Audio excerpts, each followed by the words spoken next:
শুরু করুন। হ্যাঁ, গুড ইভিনিং।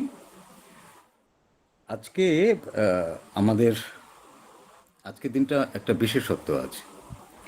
আজকে 11ই জ্যৈষ্ঠ বাংলার 26শে মে। আজ থেকে 123 বছর আগে বাংলায় খুব শক্তিশালী একজন কবি জন্মেছিলেন। তার নাম কাজী নজরুল ইসলাম। রবীন্দ্র উত্তর পরবর্তী যুগে যে কজন কবি এসেছিলেন, রবীন্দ্রনাথের প্রভাব এত বেশি ছিল সেই সময় যে প্রত্যেকেই রবীন্দ্রনাথকে ঘিরে তাদের যা সৃষ্টি, যা সম্প্রচার, সমৃদ্ধি ঘটেছে। একমাত্র দুজন কবি রবীন্দ্র উত্তর যুগে রবীন্দ্রনাথের ছত্রছায়ায় থেকেও, রবীন্দ্রনাথের সেই সময় যখন কাজী নজরুল ইসলাম জন্মাচ্ছেন তখন রবীন্দ্রনাথ প্রায় 40 বছরের যুবক, তখন মধ্য গগনে বিরাজ করছেন। কিন্তু একমাত্র কবি কাজী নজরুল ইসলাম এবং তার সঙ্গে আরেকজন ছিলেন, একই সময় একই বছরে জন্মেছিলেন, তিনি জীবনানন্দ দাশ। তারা দুজন স্বতন্ত্র একটা পথ বেছে নিয়েছিলেন, যেটা কখনো রবীন্দ্র প্রভাবে প্রভাবিত নয়। তো সেই কাজী নজরুল ইসলামের আজকে 124তম জন্মদিন। কাজী নজরুল ইসলাম অন্য ধারার কবি, সেটা তোমরা জানো প্রত্যেকে। তাকে অনেকভাবে আখ্যা দেওয়া হয় বিদ্রোহী কবি বা ইত্যাদি। আসলে বিদ্রোহী কবি টবি নয়, উনি ওই ছোটবেলায় লেটোর দলে গান বাঁধতে গিয়েই তো তার জীবনের শুরু। তারপরে অনেক অনেক কষ্ট করে তাকে জীবনের পথগুলোকে বেছে নিতে হয়েছে, জীবনে হাঁটতে হয়েছে। এবং তিনি সৈনিক ছিলেন। তিনি নানাভাবে নিজেকে নানাভাবে তার দর্শনকে দেখেছেন, জীবনটাকে দেখেছেন। ফলে তাঁর রচনা তার জীবন থেকে উঠে এসেছে। অন্য আর পাঁচজনের মতো নন। দুখু মিয়া নাম ছিল, তোমরা সবাই জানো। চুরুলিয়াতে জন্মেছিলেন তিনি। তো আজকে 124তম, দেখতে দেখতে প্রায় 123 বছর পার হয়ে গেল তার জন্মে। তার প্রতিভা এমন একটা স্তরে উন্নীত হয়েছিল সেই সময় যে স্বয়ং রবীন্দ্রনাথ তাকে খুব স্নেহ করতেন এবং রবীন্দ্রনাথকে উনি খুব শ্রদ্ধা করতেন, কাজী নজরুল ইসলাম। এমন একটা জায়গায় উন্নীত হয়েছিলেন কাজী, যে একটা সময় বা এখনও দেখবে যে রবীন্দ্রনাথের পাশাপাশি তাকে স্মরণ করা হয়। যার জন্য এই মে মাসটা, কিছুদিন আগেই রবীন্দ্রনাথের জন্মদিন গেছে, 9th মে, আর আজকে 26th মে, আজকে কাজীর জন্মদিন। দেখবে এই কারণে আমরা রবীন্দ্র নজরুল সন্ধ্যা, রবীন্দ্র নজরুল স্মরণ এরকম একটা করে থাকি। তো যা হোক, আজকে আমরা কাজীকে স্মরণ করে, কাজী নজরুল ইসলামকে স্মরণ করে, আসলে কাজী নজরুল ইসলাম যতটা আমাদের, ততটা আমাদের প্রতিবেশী রাষ্ট্র বাংলাদেশেরও, বাংলাদেশের জাতীয় কবি কাজী নজরুল ইসলাম। কিন্তু একমাত্র কবি কাজী নজরুল ইসলাম যাকে কোনো কোনো বর্ডার দিয়ে, কোনো ব্যারিকেড দিয়ে ভাগ করা যায় না। তাই কবি অন্নদাশঙ্কর রায় এই কাজী নজরুল ইসলামের ক্ষেত্রে বলেছিলেন তার একটি ছোট্ট কবিতায়, যে ভুল হয়ে গেছে বিলকুল, আর সব কিছু ভাগ হয়ে গেছে, ভাগ হয়নি কো নজরুল। আর নজরুলকে ভাগ করা যায় না, নজরুল যতটা ওদেশের ততটা আমাদের। তো এই হচ্ছে কাজী। কাজীর কথা তোমরা নিশ্চয়ই জানো এবং পরবর্তীকালে আরও অনেক অনেক, যত বেশি জানবে তত বেশি দেখবে যে কী মাপের কবি ছিলেন, কী মাপের গীতিকার ছিলেন, সুরকার ছিলেন। নজরুল গীতি আজও আমাদের কাছে এত জনপ্রিয়, এবং শুধু আমাদের কাছে কেন, সারা বিশ্ববাসীর কাছে নজরুল গীতি জনপ্রিয়। তো যা হোক, আজকে আমাদের পাঠ আমরা শুরু করব গতদিন যেখানে আমরা শেষ করেছিলাম। এবং যেগুলো তোমাদের অত্যন্ত কাজের, আমি এই কদিন একটু ঘাটাঘাটি করছিলাম যে মানে অনেক কিছু বদল হচ্ছে তো নানাভাবে। তো দেখছিলাম যে তোমাদের আহ, কি কীভাবে ওরা তোমাদের পরাস্ত করতে পারে এক্সামিনাররা। তো সেটা দেখতে গিয়ে দেখছিলাম যে এই যে পার্টগুলো, এই যে ব্যাকরণের যে পার্টগুলো আমরা গত কদিন ধরে আলোচনা করছি, এইগুলো কিন্তু ভীষণভাবে এরা জোর দিচ্ছেন। ফলে আমাদের আরেকটু সতর্ক হতে হবে, আমাদের আরও একটু বেশি করে আহ, এটাকে জানতে হবে, পড়তে হবে। আমি তোমাদের আজকে পাঠের পরে এই যে এ মাসে আমরা যা করলাম তার একটা পুরোটা একটা সামারি করে একটা এমসিকিউ দেব, হোমওয়ার্ক, তোমরা সেগুলো সব করবে। এই প্রথম থেকে এই পর্যন্ত আমরা যা করেছি, কারণ এটা কিন্তু খুব গুরুত্বপূর্ণ যে ওই কোনো দ্বিধাদ্বন্দ্ব থাকলে সেক্ষেত্রে কিন্তু আমাদের প্রতিযোগিতা থেকে পিছিয়ে যেতে হবে। ফলে আমাদের এমন করে তৈরি হতে হবে যে যেটা আমরা করব সেটা প্রত্যয়ের সঙ্গে করব, বিশ্বাসের সঙ্গে করব। প্রত্যয় বিশ্বাস দিয়ে তো সব হয় না, ফলে জ্ঞানটাও থাকতে হয়। সেই জ্ঞানের সঙ্গে আমরা সেইভাবেই নিজেদের তৈরি করব। তো আজকে আমরা যে জায়গাটা ধরবো সেটা হচ্ছে ধ্বনি রূপান্তর। ধ্বনি কি, এর আগে আমরা বহুবার বলেছি, ধ্বনি, বর্ণ ইত্যাদি বলেছি। কারণ এইগুলো জানতে পারলে বাংলা সাহিত্যে তোমরাও যখন পড়াবে দেখবে তখন তোমাদের কাছে গোটা বিষয়টা খুব সহজ হয়ে যাবে। ধ্বনির রূপান্তর, আমরা এর আগে ধ্বনির নানাভাবে প্রকারভেদ পড়েছি, ধ্বনি কীভাবে এসছে তার লিখিত রূপ বর্ণের কথা বলেছি, নানাভাবে বলেছি। সেখানে আমরা স্বরবর্ণ ব্যঞ্জন বর্ণের ডিটেলটা ইন ডিটেল তোমাদেরকে আমরা আলোচনা করেছি। তো যেটা আমাদের মূল জায়গা, মূল বিষয়, যেটা প্রথম দিন একদম শুরু করেছিলাম, তোমরা যারা আমাদের ফ্রি ডেমো ক্লাসে ছিলে তারাও জানো, এবং পরবর্তীকালেও জানো যে আমরা যার উৎস, উৎপত্তি, ভাষা, ভাষা দিয়ে শুরু করেছিলাম। সেই ভাষা দিয়েই আমাদের জীবনের সবটা এগোতে হবে। সেই ভাষার কথা বলতে গিয়ে আমরা বলেছিলাম পদের কথা, আমরা বলেছিলাম ভাষার কথা বলতে গিয়ে বর্ণের কথা, আমরা বলেছিলাম ধ্বনির কথা। যে ধ্বনি এবং বর্ণ পুরো গোটা ব্যাপারটাকে ডমিনেট করে, সেইখান থেকেই আস্তে আস্তে তার নানা শাখা প্রশাখা নানাভাবে বেরিয়ে আসে। এবং এই যে 30 নম্বরের অনেকটা অংশ জুড়ে কিন্তু এই পর্বটা থাকে। তারপরে তো আস্তে আস্তে নানা সিলেবাস অনুযায়ী দেখবে, এরপরে সাধু ভাষা, চলিত ভাষা, মানে আমরা ভাষাতে ঢুকে যাব। এবং এই যে এক একটা শব্দের গতভাবে তার উৎপত্তি, এবং বিদেশি শব্দ, তৎসম, তদ্ভব, এই যে গোটা ব্যাপারটা তোমাদের যে সিলেবাসে আছে, সেই ব্যাপারটা নিয়ে তারপরে তো আমরা দেখবে আলোচনা করব। এবং বিষয়টা যখন এমনভাবে হবে যে তোমাদের কাছে জলবৎ তরলং, মানে জলের মতো সহজ হয়ে যাওয়াটাই কাম্য, সেটাই আমাদের মূল উদ্দেশ্য। ধ্বনির রূপান্তর, ধ্বনির রূপান্তরটা আমরা কি বলি? আমরা ধ্বনি কাকে বলি আমরা জেনেছি। আমাদের সাউন্ড, আমরা যেভাবে উচ্চারণ করি তাকে ধ্বনি বলি। ধ্বনির অনেক প্রকারভেদ আমরা জেনেছি। যদি তোমরা এই ক্লাসের পরে একটু পড়াশুনো করে থাকো, একটু জেনে থাকো, তাহলে তোমাদের কাছে এটা বিষয়টা একেবারে পরিষ্কার হয়ে যাওয়ার কথা। তো ধ্বনির রূপান্তরের ক্ষেত্রে আমরা বলি যে দেখো, এখানে আমাদের বলা আছে যে ধ্বনির আগম ও লোপ ছাড়া ধ্বনি পরিবর্তনের তৃতীয় এবং অন্যতম কারণ ধ্বনি রূপান্তর। বিষয়টা কি একটু স্যার আমরা। একটু ইন্টারাপ্ট করবো, 1 মিনিট স্যার। হ্যাঁ, হ্যাঁ। এখানে সামাদ আলী নামে কে আছেন? এমডি সামাদ আলী নামে কে জয়েন করেছেন? স্যার, আমি স্যার মানে কে? এমডি সামাদ আলী। কোথা থেকে পেয়েছেন লিঙ্ক আপনি? কি স্যার? লিঙ্ক কোথায় পেয়েছেন আপনি? আমি তো পেড করেছি। আপনি পেড করেছেন? হ্যাঁ। আচ্ছা, ঠিক আছে। মানে ফার্স্ট টাইম ক্লাস করছেন তো আপনি? না না, সেকেন্ড ক্লাস। আচ্ছা, ঠিক আছে, ঠিক আছে, একটু মানে কনফিউশন ছিল। ঠিক আছে, sorry for interrupt, sir continue করুন। আচ্ছা, বেশ বেশ বেশ। আপনারা সবাই শুনুন, সবাই ইয়ে করুন, থাকুন ক্লাসে। কোনো ডাউট থাকলে জানাবেন। আর আমরা প্রতি ইয়েতে যেভাবে আমরা সাজিয়ে দিচ্ছি, এবং আমরা টেস্ট নেব আমরা এ সমস্ত, তো পড়াশুনোটা একটু করতে হবে, এটা একটু মাথায় রাখতে হবে। যা হোক, আমরা আবার পড়াতে ফিরে যাই।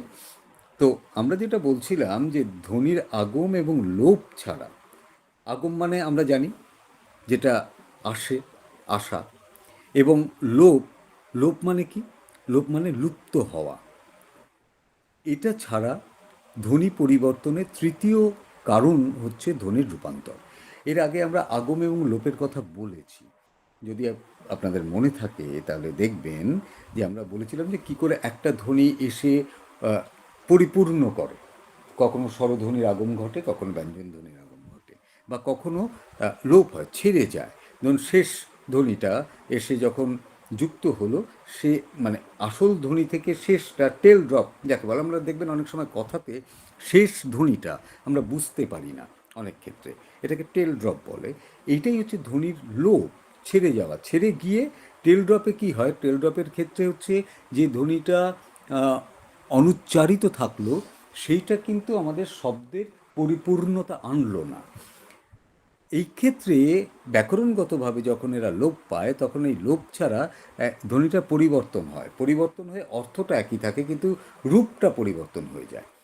এই দুটো মূল, এই দুটো ছাড়া পরিবর্তনের যে তৃতীয় যে কারণটা, সেই তৃতীয় কারণটা, এবং এটা অন্যতম কারণ, সেটা হচ্ছে রূপান্তর।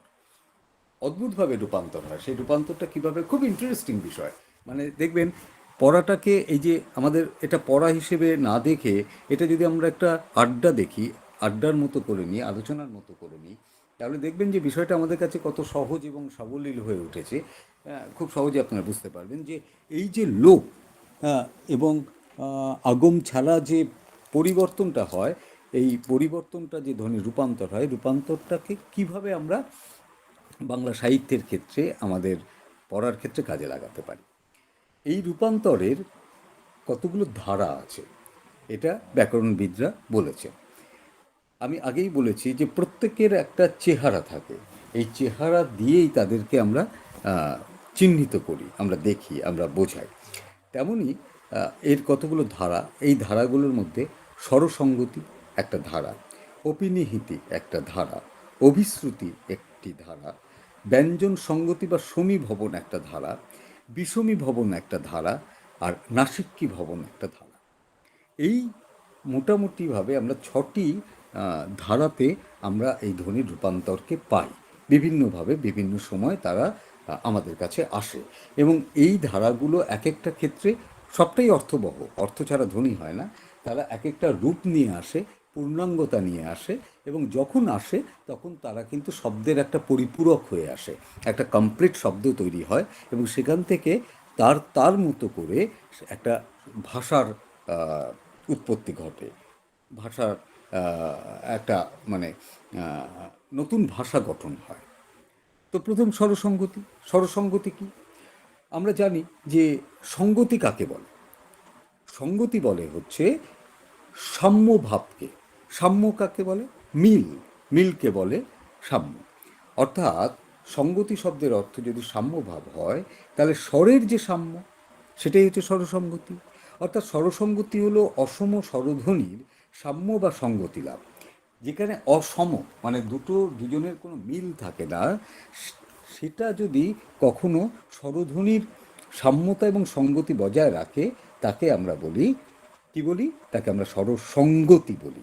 একটি স্বরধ্বনির প্রভাবে শব্দের অপর স্বরের পরিবর্তন ঘটলে, ভালো করে ব্যাপারটা একটু শুনুন, একটু বুঝে নিন, যে একটি স্বরধ্বনির প্রভাবে শব্দের অপর স্বরের পরিবর্তন ঘটলে তাকে আমরা বলি স্বরসঙ্গতি। একটা উদাহরণ দিই, তাহলে বোঝা যাবে। ধরুন আমরা বলি, আমার আজকে ভীষণ ইচ্ছে করছে এই মেঘলা দিনে একটু পথে হেঁটে আসি। এই যে ইচ্ছে, আসল রূপটা তো ইচ্ছে নয়। আসল কি ছিল? আসল রূপটা ছিল যে ইচ্ছা, ইচ্ছা নদী। এটা হচ্ছে শব্দের আদি রূপ, ইচ্ছা।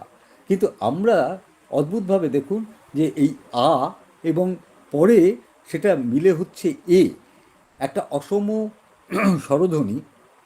তাহলে একটা সাম্যতা ঘটালাম। কিভাবে ঘটালাম? ঠিক ইচ্ছাটাকে, আটাকে পরিবর্তিত হয়ে ইটা রইল, আর ই আয়ের বদলে একার হয়ে গিয়ে ইচ্ছে হয়ে গেল। ঠিক যেমনভাবে আমরা ধরুন অন্যভাবে বলতে পারি যে আমরা বলি ধুলোবালি, আমরা ধুলোবালি বলি। এই যে ধুলো শব্দটা, সেটা আসল শব্দ কি? আসল শব্দ হচ্ছে ধুলা। ধুলা থেকে এই শব্দটি ধুলো এসছে। তার মানে এখানে দেখুন রস্যুকার, ধু, ধু ধয়ের সঙ্গে উকার, উকার যুক্ত হয়, মানে সরস ধ্বনির রস্যু যুক্ত হয়, তার সঙ্গে ব্যঞ্জন ধ্বনি ল, তার সঙ্গে আ। এই যে একটা রস্যু আর আ, দুটো তো অসম স্বরধ্বনি, এই দুটো অসম স্বরধ্বনিকে একটা সঙ্গতি করলো এরা, এরা একটা মিলিঝুলি করে একটা নতুন একটা স্বরধ্বনির আবির্ভাব ঘটালো। এই উ আর আ, এই দুটো মিলে ও হয়ে গেল। তার মানে ধুই রইল, কিন্তু আয়ের বদলে সেটা পরিপূর্ণতা পেয়ে, সঙ্গতি পেয়ে ওকার হলো। এটা হচ্ছে স্বরসঙ্গতি। এই স্বরসঙ্গতি আবার আমরা দেখব যে মোটামুটি 4টে ভাগ আমরা পাই এই স্বরসঙ্গতি। আমরা এই স্বরসঙ্গতির কি 4টে ভাগ পাচ্ছি? একটা ভাগ পাচ্ছি প্রগত স্বরসঙ্গতি, প্রগত স্বরসঙ্গতি, একটা পাচ্ছি পরাগত স্বরসঙ্গতি, একটা পাচ্ছি মধ্যগত স্বরসঙ্গতি, আর একটা পাচ্ছি অন্যান্য স্বরসঙ্গতি। প্রথম আসছে প্রগত স্বরসঙ্গতি। প্রগত স্বরসঙ্গতিটা কি? প্রগত স্বরসঙ্গতি হচ্ছে মানে আদি, আগে, আদিস্বর অনুযায়ী অন্তঃস্বর পরিবর্তিত হলে, আদি মানে আগে, অন্ত মানে শেষে। তার মানে দেখুন কি অদ্ভুত, মানে সবটা হচ্ছে বিজ্ঞান, হ্যাঁ, বিজ্ঞানের বাইরে কিন্তু সাহিত্যও নয়। বলছে আদিস্বর, এই আদিস্বরের অনুযায়ী যদি অন্তঃস্বর মানে শেষ স্বরটা পরিবর্তিত হয়, তাহলে তাকে আমরা প্রগত স্বরসঙ্গতি বলি। আচ্ছা, কেমন বলি? ধরুন নৌকা, নৌকা, এই নৌকাটাকে পরিবর্তিত হয়ে হলো নৌকো।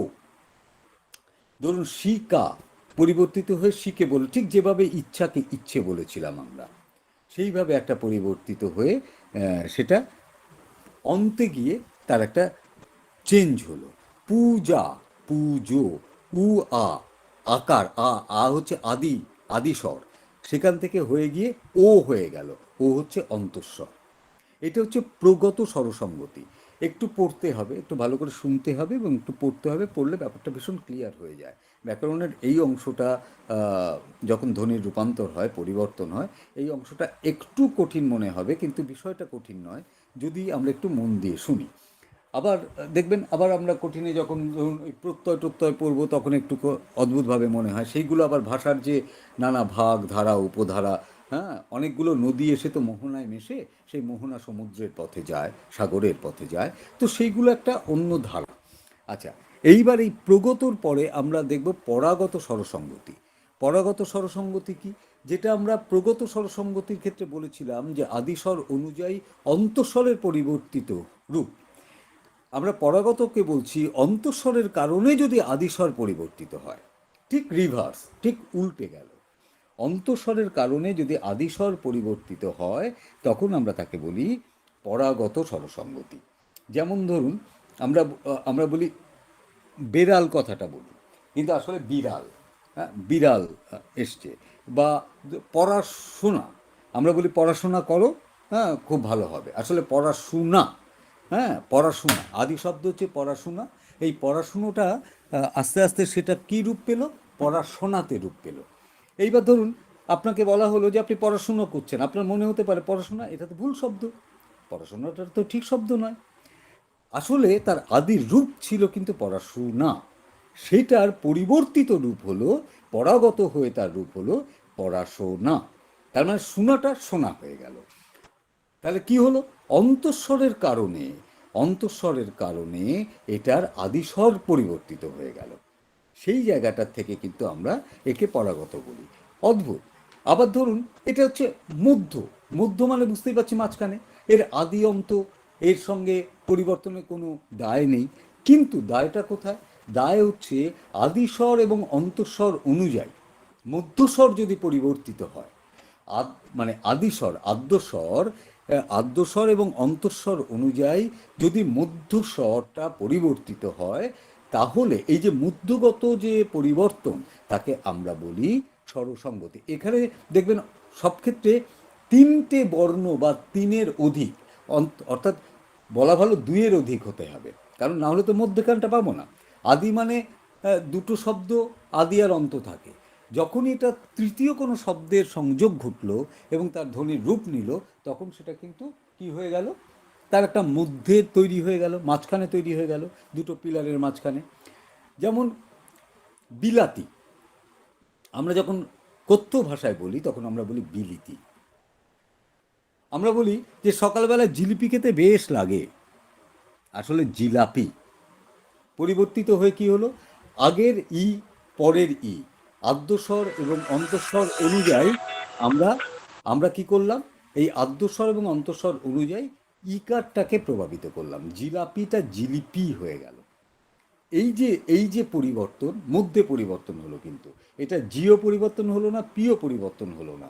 আটা দুটোর প্রভাবে, আদির এবং অন্তের প্রভাবে এই দুটো পরিবর্তিত হয়ে জিলিপি হয়ে গেল। এবার অন্যান্য স্বরটা কি, এইখানে হচ্ছে আদ্যস্বর ও অন্তঃস্বর, এই দুই স্বরই পরস্পর প্রভাবিত হলে অন্যান্য স্বরসঙ্গতি হয়। আদ্যস্বর এবং অন্তঃস্বর এই দুই স্বরই পরস্পর প্রভাবিত হলে অন্যান্য স্বরসঙ্গতি হয়। যেমন ধরুন ধোকা, ধুকো। হ্যাঁ, এই যে দেখুন ধোঁকা, আদ্যস্বর অন্তঃস্বর এই দুই স্বরই পরস্পরকে প্রভাবিত করে, দুজন দুজনকে টানে, একটা বন্ধুত্বের সম্পর্ক তৈরি করে। কেউ এখানে বড় নয়, কারো দ্বারা কেউ প্রভাবিত হয় না, দুজন দুজনের দ্বারা প্রভাবিত হয়। সেই কারণে মোজা, মুজো, এখানে অদ্ভুতভাবে ওকারটা পরেরটার সঙ্গে যায়। আবার ধোকা, ধুকো, এইখানে দেখুন এই যে আদি এবং অন্তের সঙ্গে অদ্ভুতভাবে কোথাও যেন মিলে যায়। এই যে আদ্যস্বর এবং অন্তঃস্বরের পরস্পর বন্ধুত্ব, এটা হচ্ছে অন্যান্য স্বরসঙ্গতি। আপনাদের কিভাবে আসতে পারে, আপনাদের আসতে পারে যে ধরুন একটা উদাহরণ দিয়ে বলল মোজা মুজো, এটা কোন স্বর কোন ধ্বনি পরিবর্তন। এবার পরপর আদ্যস্বর, অন্তঃস্বর, মধ্যস্বর, পরাগত স্বর, অন্যান্য স্বর, এইভাবে আসতে পারে। এইবার যদি না আমরা এটাকে মুখস্থ করতে পারি, জানতে পারি, তাহলে আমরা ওই জায়গাটায় কিন্তু ব্যর্থ হব বলতে গিয়ে। এটা হচ্ছে আমাদের বর্ণ স্বরসঙ্গতির মানে এই যে প্রথম ভাগ, ধ্বনি রূপান্তরের প্রথম ভাগ ছিল স্বরসঙ্গতি। দ্বিতীয় ভাগ কি, দ্বিতীয় ভাগ হচ্ছে অপিনিহিতি। এই শব্দটা আপনাদের খুব পরিচিত। এই শব্দটা আপনারা যারা ছোটোবেলায় ব্যাকরণ পড়েছেন, বা ধরুন 11-12-এ, 9-10-এও ছিল, বিশেষ করে 11-12-এ যারা বামুনদেব চক্রবর্তী পড়েছেন, কারণ বামুনদেব চক্রবর্তী ব্যাকরণ শিক্ষার জন্যে, ভাষা শিক্ষার জন্যে আমাদের কাছে অত্যন্ত উৎকৃষ্ট একটি বই, রেফারেন্স বই। এবং বহু পশ্চিমবঙ্গ সরকারের যে মাধ্যমিক বোর্ড, উচ্চ মাধ্যমিক বোর্ড, তারা এই বইটি ভীষণ ফলো করেন। এবং দেখবেন সেখানে অপিনিহিতির কথা আছে, অভিশ্রুতির কথা আছে, বিশেষ করে একাদশ দ্বাদশ শ্রেণীতে, হায়ার সেকেন্ডারির ক্ষেত্রে। এবং এইগুলো পরীক্ষার ক্ষেত্রে ভীষণ ম্যাটার করে। অপি শব্দের অর্থ কি, অপি শব্দের অর্থ হচ্ছে পূর্বে। অপি শব্দের অর্থ হচ্ছে পূর্বে। আর নিহিতি শব্দের অর্থ হচ্ছে স্থাপন করা। তার মানে অপি নিহিতি হচ্ছে শব্দের অর্থ যদি পূর্বে স্থাপন করা হয়।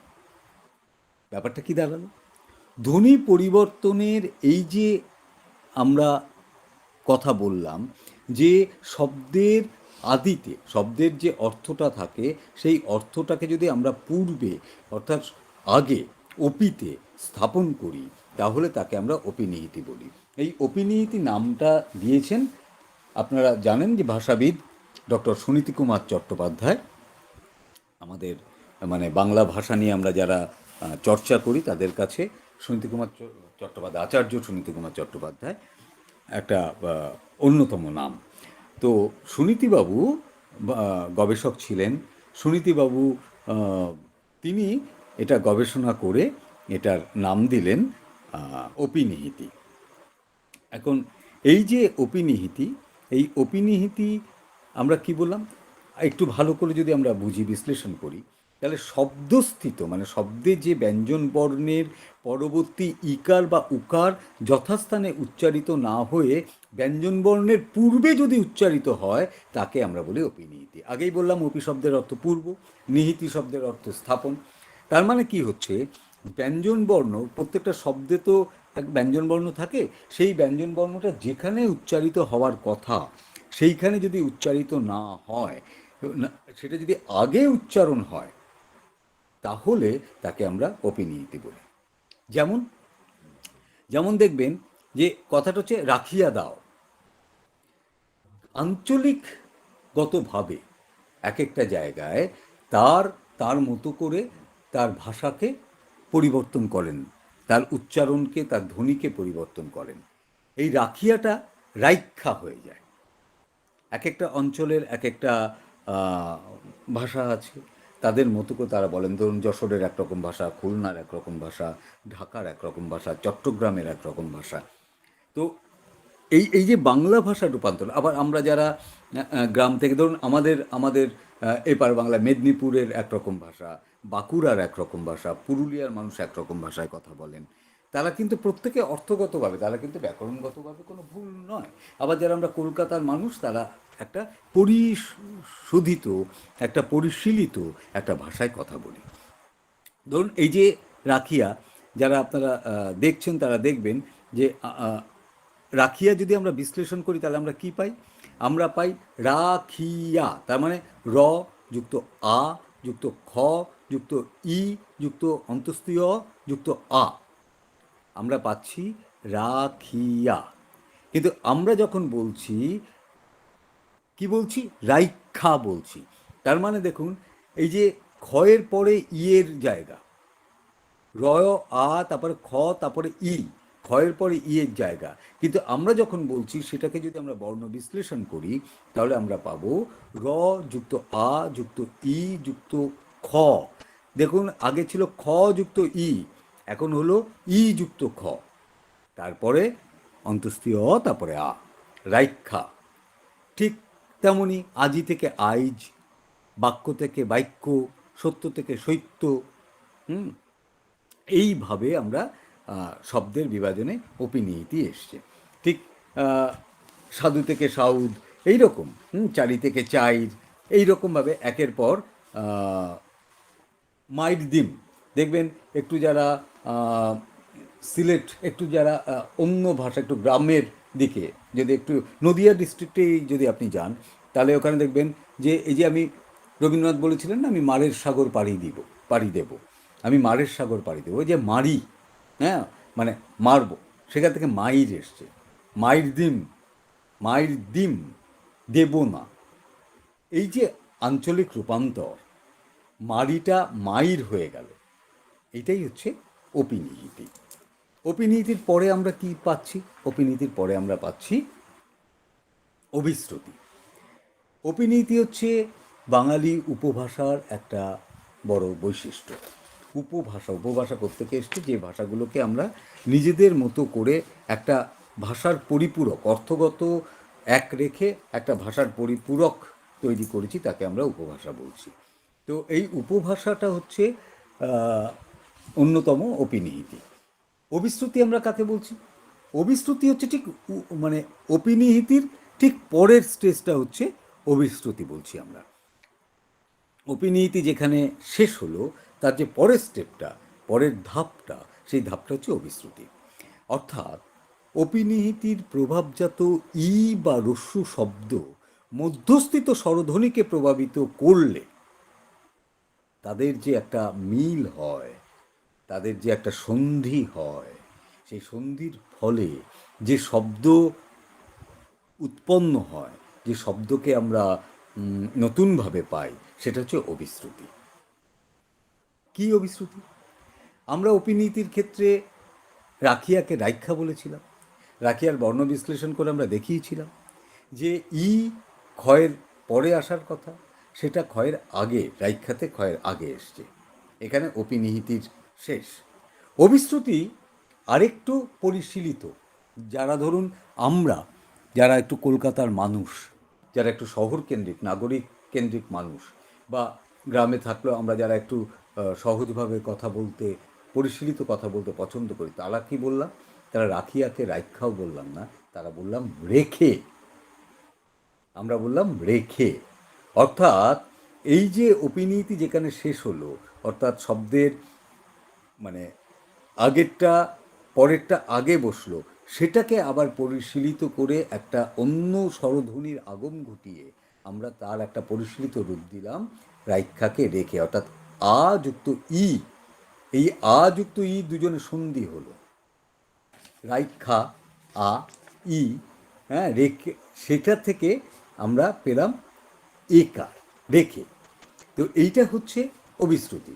ঠিক তেমনভাবে আমরা ধরুন বলতে পারি, ধরুন আহ, ধরুন বলতে পারি মেটে। মেটে কথাটা আমরা যখন বলি, মাটি, মাটি থেকে তো মেঠো পথ, মেটে পথ আমরা বলি।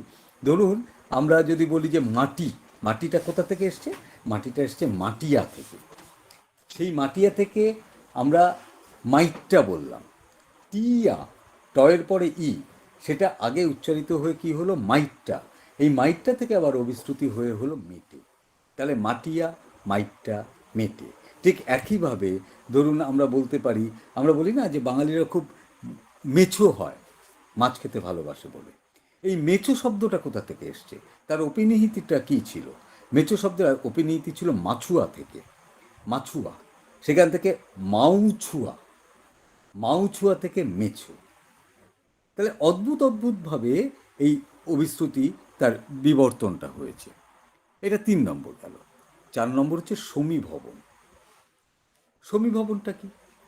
সমীভবনটা একটা খুব সুন্দর, শব্দের মধ্যে দুটি অসম ব্যঞ্জন ধ্বনি যদি সমব্যঞ্জনে পরিণত হয়, দুটো অসম ব্যঞ্জন শব্দের মধ্যে আছে, সেইটা যদি কখনো সম ব্যঞ্জনে পরিণত হয়, তাকে আমরা বলি ব্যঞ্জন সঙ্গতি বা সমীভবন।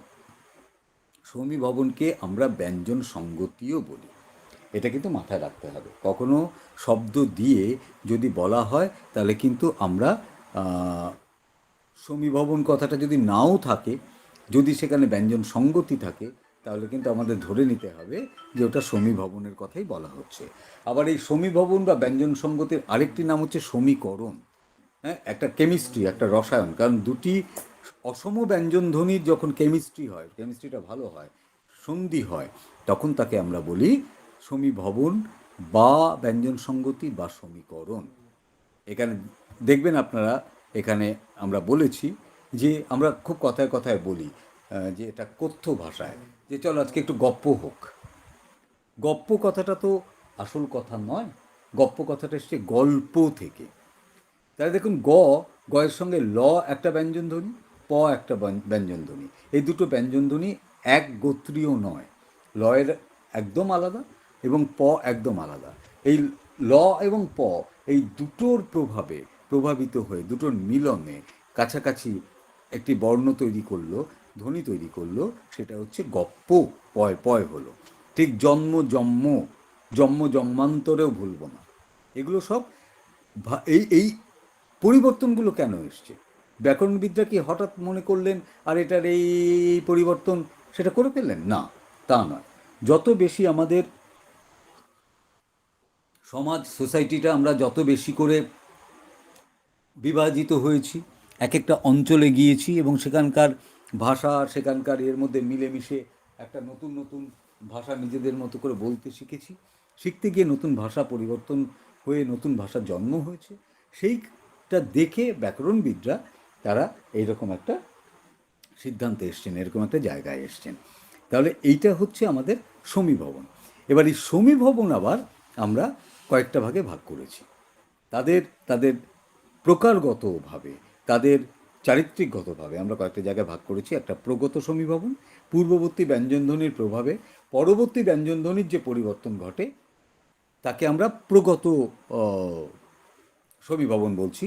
পূর্ববর্তী ব্যঞ্জনধ্বনির প্রভাবে পরবর্তী ব্যঞ্জনধ্বনির যে পরিবর্তন ঘটে এবং পূর্ববর্তী ব্যঞ্জনধ্বনির মতোই তাকে দেখতে হয়, উচ্চারণটা হয়, তাকে আমরা প্রগত সমীভবন বলি। চক্র চক্র, তারপরে পদ্ম, আসলে পদ্ম, প দয় ময়, প অ দ ম, পদ্ম। আমরা এই মটা আগের দয়ের প্রভাবে প্রভাবিত হয়ে পদ্ম হয়ে গেল, আমরা পদ্ম বলি একদম খুব চলিত ভাষায়। হ্যাঁ, কিন্তু পদ্মটা আসলে ব্যাকরণগত শুদ্ধিকরণটা কি? পদ্ম, প দয় ময়। এই যে প্রকারভেদটা ঘটলো, এই যে পরিবর্তনটা ঘটলো, এই পরিবর্তনটাকে আমরা প্রগত সমীভবন বলি। পরাগত সমীভবন, আগে আমরা প্রগত পরাগত পড়েছি। পরাগত সমীভবনটা কি? পরাগত সমীভবন হচ্ছে পরবর্তী ব্যঞ্জনধ্বনির প্রভাবে যদি পূর্ববর্তী ব্যঞ্জনধ্বনি পরিবর্তন হয়, অর্থাৎ ঠিক এটাও একটা রিভার্স আর কি, যে আগেরটা ছিল পূর্ববর্তী ব্যঞ্জনধ্বনির প্রভাবে পরবর্তী ব্যঞ্জনধ্বনি পরিবর্তন, এইটা আমরা বলছি পরবর্তী ব্যঞ্জনধ্বনির প্রভাবে পূর্ববর্তী ব্যঞ্জনধ্বনি পরিবর্তন, তাকে আমরা পরাগত সমীভবন বলছি। পরাগত সমীভবনের ক্ষেত্রে আচ্ছা, একটা জিনিস আমরা একটু কথা বলতে বলতে একটু আমরা ভুল করেছিলাম, আমরা পদ্মর কথা বলতে গিয়ে গপ্পর কথা বলে ফেলেছিলাম। আসলে গপ্পটা হচ্ছে এটা ওই পরবর্তী ব্যঞ্জনধ্বনির প্রভাবে পূর্ববর্তীর পরিবর্তনের কথা। লটা দেখুন এখানে পরবর্তী প এর রূপান্তর ঘটেছে। এখানে যেমন আমরা দেখুন, আপনারা দেখতে পাচ্ছেন নিশ্চয়ই যে এই যে প্রগত সমীভবনের ক্ষেত্রে আমরা যেটা বলেছিলাম যে পূর্ববর্তী ব্যঞ্জনধ্বনির প্রভাবে পরবর্তী ব্যঞ্জনধ্বনির পরিবর্তন, সেটার ক্ষেত্রে আমরা বলেছিলাম পদ্ম পদ্ম, ঠিক পক্ক, হ্যাঁ পক্ক, প কয় বয়, সেটা বটা কিন্তু কয় কয় হলো, চক্র র আছে, কয় র, সেটা চক্ক হয়ে গেল। এখানে ঠিক সর্পটা সপ্প, ধর্মটা ধম্ম। এই যে পরিবর্তন, এটাকে আমরা প্রগত সমীভবন বলছি পরিষ্কারভাবে। এরপরে যেটা আসছে সেটা হচ্ছে অনন্য সমীভবন। অনন্য সমীভবনটা কি? অনন্য সমীভবন হচ্ছে যখন পরস্পরের প্রভাবে দুটো ব্যঞ্জনধ্বনি পরিবর্তিত হয়, তখন তাকে আমরা অনন্য সমীভবন বলি। এই যে অনন্য সমীভবন, যখন পরস্পরের প্রভাবে দুটো ব্যঞ্জনধ্বনি পরিবর্তিত হয়, তখন তাকে আমরা বলি অনন্য সমীভবন। যেমন আমরা ধরুন আমরা বলি যে বৎসরকাল হলো সময়। এই যে বৎসর, বৎসর কথাটা বছর হয়ে যায়। কত বছর ধরে তুমি আমাকে চেনো? আমরা কখনো কথায় কথায় বলি না কত বৎসর ধরে তুমি আমাকে চেনো, কিন্তু যখন আমরা লিখি তখন আমরা বৎসর লিখি। আমরা মহোৎসবে এসেছি, আমরা মোৎসবে এসেছি বলি। এটা আমরা আমাদের মতো করে এটা আমরা সাজিয়ে নিয়েছি, নিজেদের মতো করে দুটো ব্যঞ্জনধ্বনির পরিবর্তিত রূপ করে আমরা এটাকে সাজিয়ে নিয়েছি। বৎসর, এখানে কোনো খণ্ডোত্তর এবং শয়ের এই যে দুটো ব্যঞ্জনধ্বনি, এই দুটো ব্যঞ্জনধ্বনি কোনো প্রভাবই পরেরটার সঙ্গে পড়লো না, ছটা হচ্ছে নতুন একটা আবির্ভাব হলো, তাই এটা বছর হয়ে গেল। আর একটা হচ্ছে বিষমী ভবন। বিষমী ভবন বা অসমীকরণ, সেটা আমরা কাকে বলছি না, শব্দ মধ্যস্থিত দুটি সমধ্বনির একটি পরিবর্তন ঘটলে, শব্দ মধ্যস্থিত দুটি সমধ্বনির একটির পরিবর্তন ঘটলে তাকে আমরা বলছি বিষমী ভবন বা অসমীকরণ সঙ্গতি। বিষমী ভবন বা অসমীকরণ সঙ্গতি। যেমন আমরা খুব কথায় কথায় বলি, আসল কথাটা হচ্ছে শরীর। গ্রামের লোকেরা বলেন শরীর, শরীরটা ভালো যাচ্ছে না, লাল নাল হয়ে যায়, ললাট লিখন নলাট লিখন হয়ে যায়। হ্যাঁ, তো এই যে পরিবর্তনটা আপনারা দেখবেন ভীষণ, এই শরীর শরীর তো খুব বেশিরভাগ মানুষ বলেন আর কি, যে একটা একটা শব্দের মধ্যে দুটি সমধ্বনির একটি একেবারে একটা অন্য রূপ, একটা পরিবর্তন, তাকে আমরা বলি বিষমী ভবন বা অসমীকরণ রূপ। এইবার আমরা যেটা বলবো সেটা হচ্ছে ধ্বনির পাঁচটা পরিবর্তন। পাঁচটা পরিবর্তনের পরে স্থানগতভাবে তাদের ধ্বনির কতগুলো রূপ তৈরি করা হয়েছে। এই পরিবর্তনটা তৈরি হয়েছে আমাদের নানা ভাষার মধ্যে দিয়ে এবং ব্যাকরণের নানা বিশ্লেষণের মধ্যে দিয়ে। এটা হচ্ছে স্থানান্তর, নানা স্থানান্তরের মধ্যে দিয়ে এর কতগুলো পরিবর্তন হয়েছে। শুধু পরিবর্তন তো একভাবে হয় না, পরিবর্তন নানা রূপ থাকে। কারণ আপনারা জানেন যে আমাদের বাংলা ভাষার অনেক উপভাষা আছে, অনেক অনেক অনেক উপভাষা আছে। সব ভাষাই তো ধ্বনি এবং বর্ণকে বাদ দিয়ে নয়, এবং তারা তাদের মতো করতে গিয়ে কখনো তারা প্রকারগতভাবে করেছেন, কখনো রূপগতভাবে করেছেন, কখনো স্থানগতভাবে করেছেন। এইখানে আমরা প্রথম পাই বর্ণ বিপর্যয়। এই কথাটাও আপনারা খুব জানেন যে কি করে বর্ণ বিপর্যয় হয়। এই বর্ণ বিপর্যয়গুলো উচ্চারণ করতে করতে করতে করতে এক একটা সময় মানুষের মুখ থেকে যেতে যেতে সেটার একটা বিপর্যয় ঘটে যায়। অর্থাৎ শব্দ মধ্যস্থিত ব্যঞ্জনগুলো উচ্চারণকালে অনেক সময় স্থান বিনিময় করে, পরিবর্তন হয়, বর্ণের স্থানের পরিবর্তন হয়। এই যে বর্ণের স্থানের পরিবর্তন হচ্ছে, এই রীতিকে আমরা বর্ণ বিপর্যয় বলি। বর্ণ বিপর্যয় দেখবেন অদ্ভুতভাবে রিক্সা, রিক্সা রিস্কা আমরা বলে ফেলি। আমরা পিশাচকে পিচাস বলি, মুকুটকে মুটুক বলি, বারাণসীকে বানারসি বলি। এই যে পরিবর্তনটা দেখবেন অদ্ভুতভাবে ব্যঞ্জনধ্বনি আগে পরে বসে, যেটা আগে হওয়ার কথা সেটা উচ্চারণে তারতম্যের জন্য পরে বসে। এটাকে আমরা বলি বর্ণ বিপর্যয় বা ধ্বনি বিপর্যাস। এর কয়েকটা রীতি আছে। এই রীতিগুলো কি? এই রীতিগুলো হচ্ছে একটা বর্ণদ্বিত রীতি। উচ্চারণের সময় একই বর্ণ যদি দুবার উচ্চারিত হয়, দ্বিত মানে দুবার, বর্ণ উচ্চারণের সময় একই বর্ণ যদি দুবার করে উচ্চারিত হয় তখন আমরা বলি তাকে বর্ণদ্বিত।